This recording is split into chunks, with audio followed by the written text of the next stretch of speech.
여러분 반갑습니다. 오늘 6월 4일 수요 예배 메시지 같이 나누도록 하겠습니다. 오늘 말씀의 제목은 메시지 구분. 현장에서 만나는 많은 사람이 있을 겁니다. 이 많은 사람 가운데 우리가 어떤 대상자인지를 알고 거기에 맞는 메시지 전달하는 거 너무 중요하죠. 그래서 오늘 메시지를 어떻게 전달하면 좋겠는가, 이런 내용을 가지고 같이 말씀을 나누도록 하겠습니다. 첫 번째, 현장에서는 어떤 사람을 만나게 됩니까? 구원받지 못한 교인,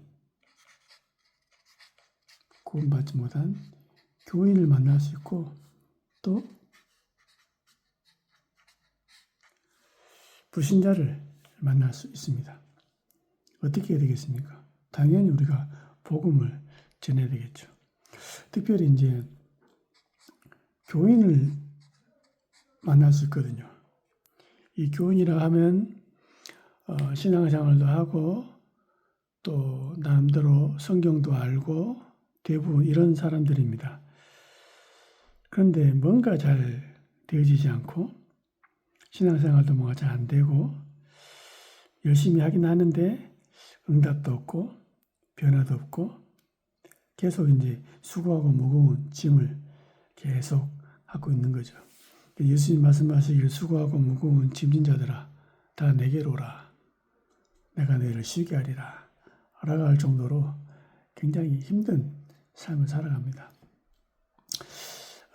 제가 만난 사람 가운데 교회는 다니긴 다니는데 열심히 하긴 하는데 또 모든 훈련 이런 거 따라다니는데 뭔가 이게 힘든 거 있잖아요. 자꾸 힘들어져. 응답도 안 되고 하나님 인도도 안 보이고 변화도 안 되지고 어떻게 됩니까? 이런 분들이 다른 걸 모르는 게 아닙니다. 신앙생활 방법을 모른다거나 열심히 없거나 이런 게 아닙니다. 뭘 모르냐? 소위 말하면 복음을 모릅니다. 너무 기본적인 건데 모른다 이거죠. 뭡니까? 그래서 간단합니다. 이분들한테는 정확하고 확실하고 꼬치꼬치 따져 들어가야 됩니다. 뭡니까? 당신과 나의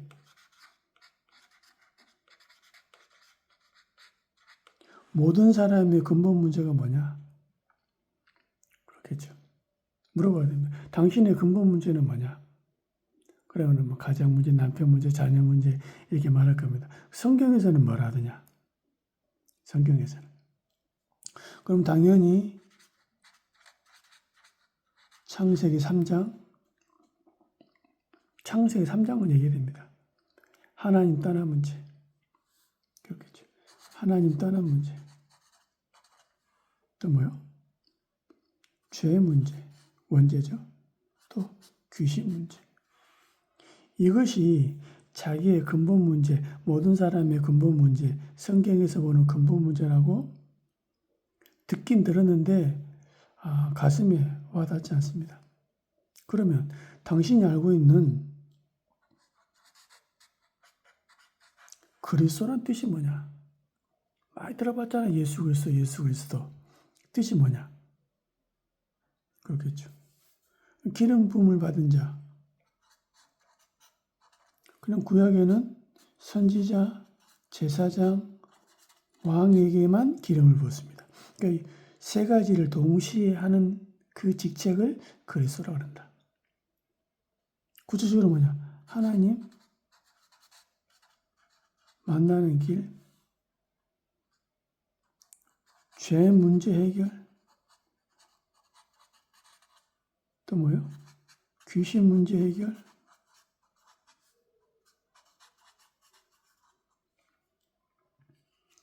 이게 그리스도가 하는 일입니다. 그렇죠. 이것은 사람 이름이 아니고 직분이잖아요. 그러니까 알긴 아는데 사람들이 잘 몰라요. 그래서 물어봅니다. 그러면 예수님 오신 이유가 뭐냐? 이렇게 물어버리면 또 이제 복잡하거든요. 생각하는 과부와 고아를 위해서 왔다는 둥, 우리를 사랑해서 왔다는 둥, 틀린 얘기는 하나도 없습니다. 다 맞아요. 그러나 정확하진 않습니다. 만약에 김태훈이라는 사람이 무슨 일을 합니까? 라고 물으면 한마디로 말하면 돼요. 목사. 맞잖아요. 그럼 예수님이 무슨 일을 하셨습니까? 뭐 때문에 왔습니까? 그리스도 일을 하러 왔습니다. 이러면 정확하게 말하는 거다니까요. 그러면 예수님 오신 이유를 그리스도 세 가지를 말 못한다는 것은 아는데 모른다는 말이잖아요. 요한복음 14장 6절 내가 곧 길이요 진리요 생명이니 나로 말미암지 않고는 아버지께 올 자가 없느니라. 하나님 만나는 길 그렇겠죠. 그러니까 모릅니다. 로마서 8장 2절 죄와 사망에서 늘 해방하였습니다. 요한일서 3장 8절 말씀 말합니까? 하나님 아들이 오신 것은 마귀의 일을 멸하시고 그래서 예수가 그리스도라 합니다. 그러면 예수가 그래서 그리스도는 확실한 증거로 십자가에 죽으시고 3일 만에 부활하셔야 돼요. 이것이 이제 그리스도는 핵심적인 키죠. 그러니까 이건 너무 중요한 건데 모릅니다. 근본 문제 그리스도 예수. 그렇겠죠. 그러니까 저는 교인이라면 들어봤기 때문에 덮어놓고 물어봅니다. 교인 가운데 시달린 사람이 있습니다. 덮어놓고 물어봅니다. 당신의 근본 문제는 뭐냐? 그럼 그리스도 오신 이유가 뭐냐? 그래서 하신 일이 뭐냐? 예수님 오신 이유는 뭐냐? 덮어놓고 물어봅니다. 그러면은 대답을 못할 수 있습니다. 상관없습니다. 기다립니다. 다시 설명하고 다시 물어봅니다. 언제까지요? 고백할 때까지. 그럼 이 예수 그리스도를 영접하는데 그러니까 이분들이 복음을 모르기 때문에 구원 받았냐? 그럴 수 있겠지만 이 사람들이 복음을 알고 주인으로 모시는 기도를 도와줍니다. 그렇겠죠. 도와줍니다. 이게 이제 딱 마음속에 모시는 거죠. 그러면 불신자 어떻게 합니까? 불신자는 뭐냐? 이 불신자들의 그냥 말하자면 불신자들이 갖고 있는 문제 있을 겁니다. 뭐가 문제입니까? 이 원인이 창세기 3장이다 이거죠. 그렇죠? 그래서 이 근본 당신이 갖고 있는 문제의 근본 문제와 따라오는 모든 문제. 그렇죠. 여러 불신자 가정 가문의 모든 문제인데 그게 근본 문제다. 그렇다면 근본 문제와 그리스도가 하신 것. 이 그리스도가 누구냐? 석가가 아니다. 예수다. 그래서 뭡니까? 일단 영접하는 거죠. 그리고 말씀 성경 공부하면서 이제는 이해되는 만큼 알아가는 만큼 진짜 주인으로 모실 수 있도록 도와주는 겁니다. 그렇겠죠. 그 다음에 뭐 구원의 확신, 축복 이런 부분들 쭉 설명하고 도와주면 되겠죠. 또 두 번째입니다. 확신 없는 교인.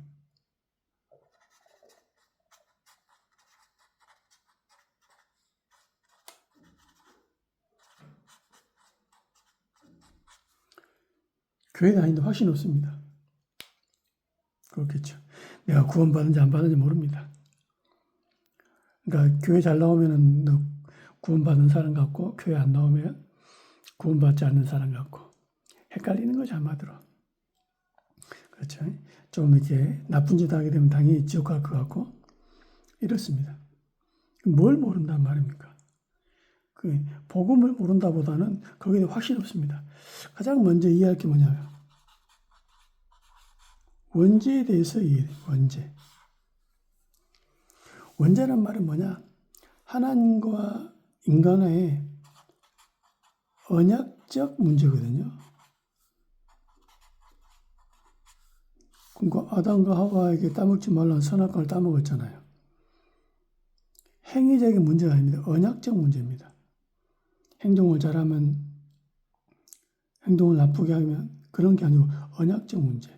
이걸 먹는 정령 죽으리라. 하나님과의 관계죠. 그러면 이 문제는 뭐냐? 사람에게서 나오는 어떤 것으로도 해결될 수 없는 것. 사람에는 어떤 것, 뭐 착하다, 바르다, 열심히 한다, 고행을 한다, 수행한다, 뭐 최선을 다한다. 그 어떤 것, 심지어는 율법을 지킨다, 안 지킨다, 절기도를 산다, 안 산다, 뭐 안식일을 지킨다, 안 지킨다. 그 어떤 것으로도 원죄를 해결할 수 없다 이 말입니다. 아시겠습니까? 그래서 한마디로 말하면 행위로 해결될 수 없다. 뭐가요? 원죄가. 그러니까 이 부분들을 잘 모릅니다. 그럼 어떻게 합니까? 안 되니까 하나님 누굴 보냈습니까? 그리스도를 보내신 거였죠. 이분이 누구라고요? 이분이 예수라고 사복음서에 계속 얘기하잖아요. 그래서 간단하게 말씀드립니다. 오직 믿음으로. 왜? 행위로 될 수 있는 그런 수준과 차원과 레벨이 아니니까 오직 믿음으로. 그렇죠? 이 원죄뿐 아니라 근본 문제를 해결해 놓고 믿는 자마다 구원 얻도록. 간단하죠. 믿는 자마다 구원 얻도록. 그래서 하나님이 우리를 어떻게 하시냐? 율법의 행위로는 구원 얻을 육체가 없다. 맞죠? 성령이 아닌 것은 예수를 주라 신할 수 없다. 그래서 오직 믿음으로 구원받습니다. 이것을 확실하게 전달해 주는 거죠. 어떤 불신자가 예수님 영접한 다음에 신앙생활을 쭉 해나가는데 어느 날 제가 다 물었습니다. 당신은 구원에 확신 있습니까? 물어보니까 양심적으로 말하더라고요. 확신 없다고. 그렇겠죠. 그래서 제가 얘기했습니다. 그러면 성도님이 생각하는 그 생각이 맞겠냐 아니면 하나님 말씀이 더 맞겠냐 물어보니까 이분이 또 양심적으로 말하더라고요. 하나님 말씀이 맞다고. 그럼 하나님 말씀이 뭐라는지 찾아보자. 요한복음 5장 24절. 그렇겠죠. 생명을 얻었고 심판에 이르지 아니하나니 사망의 생명을 옮겼느니라. 옮겼느니라. 이거 과거 완료 아닙니까? 그렇죠. 어느 순간 얻어져 버린 거예요. 에베소서 2장 8절 9절 보니까 뭐라 나옵니까? 행위에서 난 것이 아니다. 왜? 누구든지 자랑치 못하게 하려 함이라. 그랬습니다. 여러분의 행위로 하나님을 만날 수 있다거나 행위로 사단의 문제 해결할 수 있다거나 행위로 원죄를 절대 해결할 수 없다 이 말 아닙니까? 그리고 예수님을 영접한 순간 어떤 일이 벌어지냐? 성령께서 내주하는 겁니다. 내주란 말하고 임재란 말하고 비슷하지만 완전 다릅니다. 임재는 뭐냐? 인, 아웃이 가능해요. 왔다 갔다 합니다. 내주는 뭐냐? 안으로 들어가는 것만 가능합니다. 나오지는 못해요. 아웃이 안 돼. 그렇겠죠. 그러니까 한 번 들어간 성령은 절대. 그래서 칼빈이 말하기를 성도의 궁극적 구원. 한 번 구원은 영원한 구원이다. 여러분이 자녀를 낳는데 뭐 여러분 마음 든다고 자녀가 됐다가 안 됐다가 그건 아니잖아요. 그렇겠죠. 똑같습니다. 그래서 어떤 사람은 한 번 구원, 영원한 구원, 그러면 죄 지으면 되냐? 됩니다. 여러분 그럼 죄 안 짓습니까? 그렇죠. 예수님이 죄에 대해서 말하다가 뭐는 여자를 보고 음탕한 생각만 품어도 벌써 가늠했다 하잖아요. 죄의 폭이 얼마나 깊고 세밀하냐.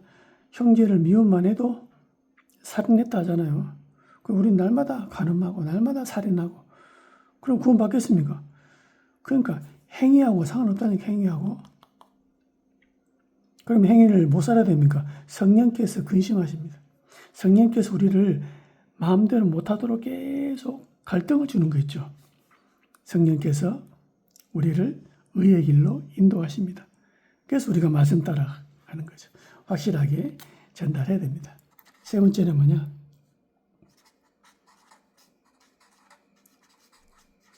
예수 믿는 사람은 충성된다 했습니다. 열심히 합니다. 교회 일 발벗고 나서가지고 앞장서서 하죠. 이런 사람이 교회에 있으면 교회가 잘 되겠죠. 교회 봉사할 일 있다? 최선을 다합니다. 그런데 혹시나 이렇게 해야지만이 하나님의 사랑을 받거나 이렇게 해야지만이 복을 받는다든지 이렇게 해야지만이 하나님 은혜를 받는다라고 생각하십니까? 저는 그렇게 생각하지 않습니다. 하나님 은혜 받은 사람이 그것에 감동해서 뭔가 열심히 했는데 충성되게 볼 수 있습니다. 봉사를 열심히 하는 것처럼 볼 수 있습니다. 그것 때문에 자랑하거나 교만하지 않잖아요. 왜냐? 은혜로 받은 은혜가 크니까.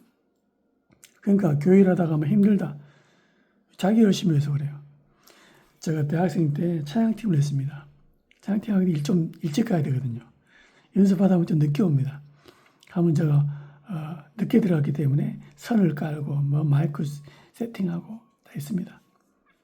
그럼 어떤 사람들 힘들지 않냐? 아니요. 저는 그게 너무 감사하더라니까요. 그냥 저 찬양팀에 봉사할 수 있다는 자체가 너무 감사해요. 힘들지 않습니다. 그래서 교회생활 힘들다. 교회생활하다 힘들다. 저는 그게 자기 열심이지 은혜로 된 게 아니라 생각합니다. 그렇다면 여러분 바리새인 아시죠? 얼마나 열심히 했습니까? 유대인 아마 여러분보다 훨씬 열심히 할걸요? 그런데 이 바리새인 유대인 보고 독사의 새끼들아 있다니까요. 그렇겠죠. 그럼 열심히 하면 다 나쁘냐? 그건 아닙니다. 저와 여러분 하나님이 정말 원하는 게 뭐냐? 충성된 사람도 중요하지만 이 고백을 하는 사람을 하나님 가장 중요하게 관심 있게 본다 이 말이죠. 주는 그리스도시요 살아계신 하나님의 아들이십니다. 이 고백을 하는 개인, 이 고백 중심으로 세워진 교회, 그렇겠죠. 사람들이 수천 명이 모였는데 이 고백이 안 돼. 예수님이 별로 관심 없는 거 아닙니까? 그리고 충성하는데 어디다가 방향 맞춰 충성합니까? 부활 메시지, 승천 메시지. 부활 메시지 뭡니까? 사복음서에 나타난 마지막 예수님 하신 메시지. 승천 메시지 뭡니까? 승천하기 직전에 주신 메시지. 사도행전 1장 8절. 여기에 관심 맞추고 방향 맞추고 기도하는 사람. 여기다가 메시지를 전달해야 되겠죠. 사명자가 있습니다.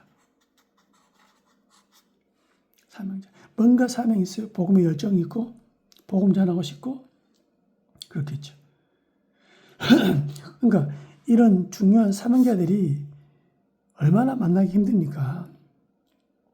아무나 복음 전하고 싶어 합니까? 아무나 예수님을 막 전하고 싶어 합니까? 그렇지는 않거든요. 그렇다면 이분들이 대부분 어떻게 하냐? 교회 부흥. 왜? 교회에서 이렇게 부흥하도록 시키니까. 그래서 뭡니까? 우리 전도의 동기. 전달하는 거죠. 뭐 때문에 전도합니까? 그렇겠죠. 즉 하나님의 사랑입니다. 부흥이 아니다 이 말이죠. 사람을 많이 모으는 게 아니다 이 말입니다. 그렇겠죠. 그러면 전도의 내용이 뭡니까? 뭐라고 전합니까? 다 교회 와봐라. 우리 목사님 속이 좋다. 나쁠 거 없죠. 우리 교회에 뭐가 있단다. 와봐라. 나쁠 거 없습니다. 그러나 이건 내용은 아니잖아요. 뭡니까? 왜 불신자가 망하는가?